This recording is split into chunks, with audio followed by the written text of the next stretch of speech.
my resin divas and resin dudes, the beginning of this video was accidentally deleted, the result of recording with a new camera. So, bear with me as I make some adjustments. I will not be talking a lot because this is a do-over video. The point of the video is to show how I repurposed a Mishap painting. In the part of the video that was deleted, you would have seen that the front of this painting, which is part of my black and white series, was in pretty bad shape. I used Sargent Art's acrylic paint in black ivory as my base, and titanium white as the monochrome color, with a little bit of black throughout. These are awfully thick and water-reducible paints. They have a permanent finish, which dries more like a stain. These factors made this piece hard to work with, especially since I began using only water to get my paints to the right consistency for my canvas drips. The quality of the paints resulted in a flat, muted, and dull piece. Also, the black and white mashup resulted in some awful dada brown streaks and a lot of gray space. However, I really like the gray. As you can see, it becomes the star of these repurposed projects. Gosh darn it. The canvas dust session, where I cover the entire painting in mica powder, and strategically place the rhinestones and glitter, was out of view of the camera.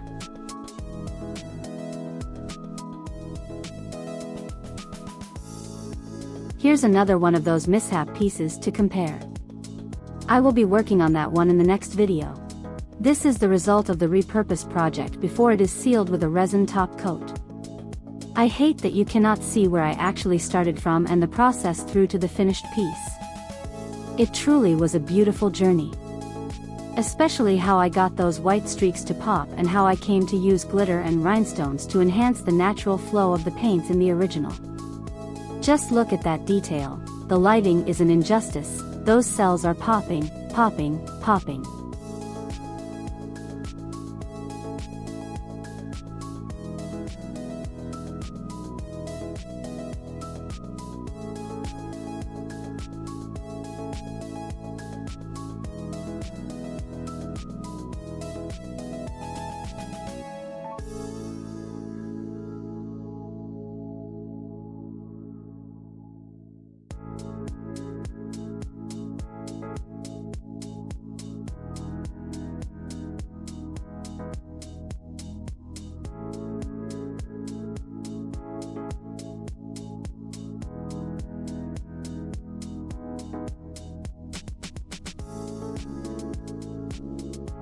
What you're looking at here, and since the beginning of this video, is the end result of using dried paint drips from a large aluminum pan laid out on the back of this 11 by 12.5 canvas, and sealed with approximately 3 ounces of resin. That's 1.5 ounces of part A and 1.5 ounces of part B.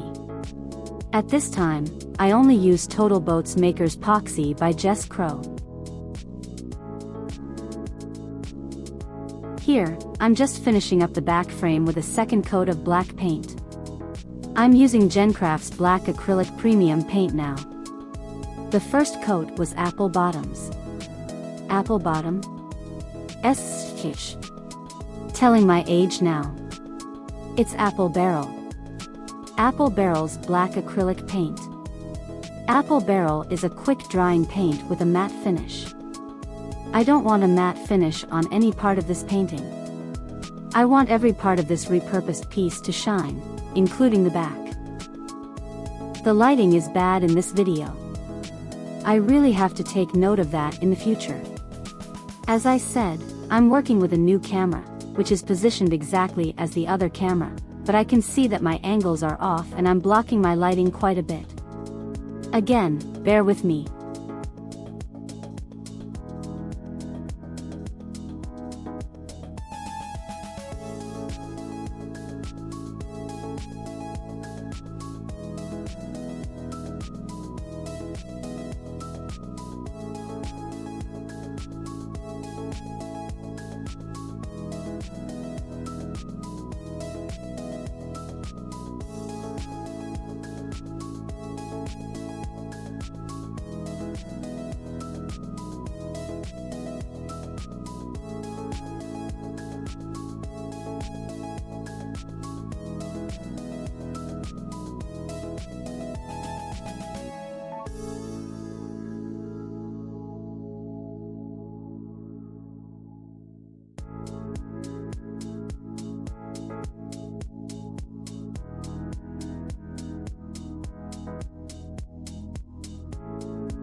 The dried paint drips laid out on the back or bottom of the canvas comes from an aluminum pan.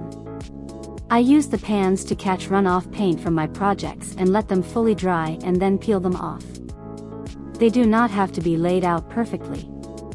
You just want to make sure that you cover all the edges under the frame and have a sufficient amount in the center of the frame to prevent sinking of the paint and resin from the top.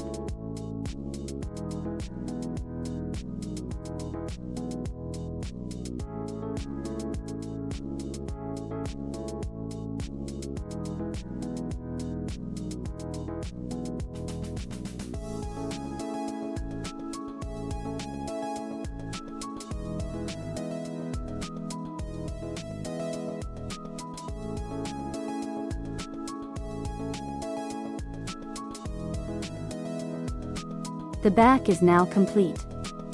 It's been 24 hours since the resin was laid on top of the paint drips. Although it's not fully cured, it's cured enough to pour a coat of resin on the top of this piece to help prevent the canvas from sinking under the weight of the first layer of paint, and the second layer of paint and embellishments.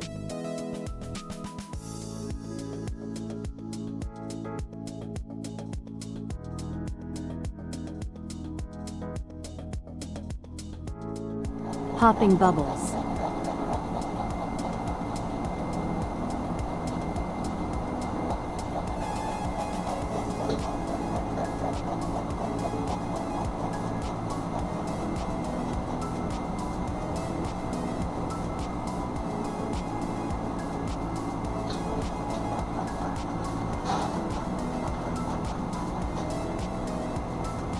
Vibe with me to the end.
Working outside the view of the camera.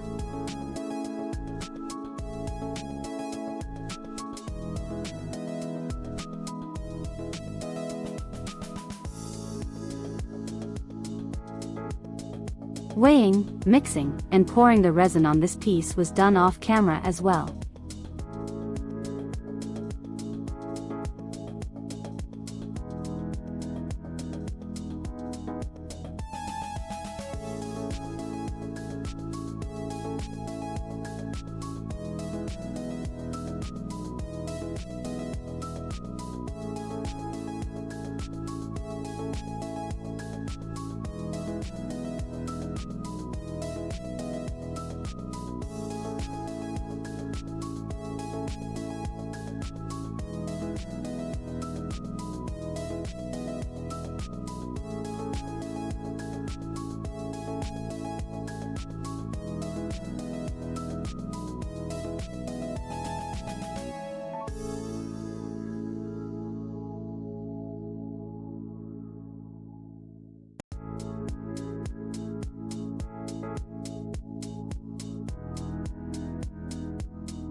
In the spots where it looks like there are pockets in the resin, it's actually paint outlined with the same color mica powders.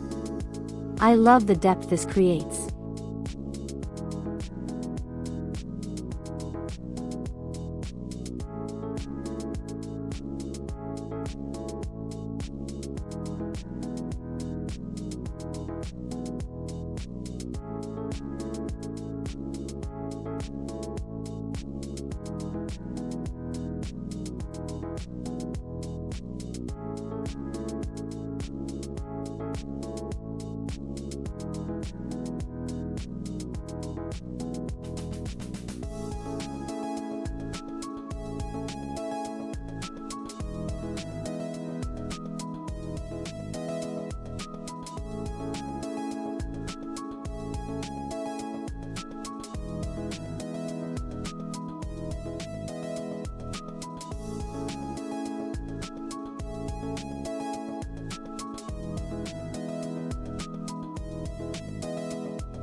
Meet Black Tornado.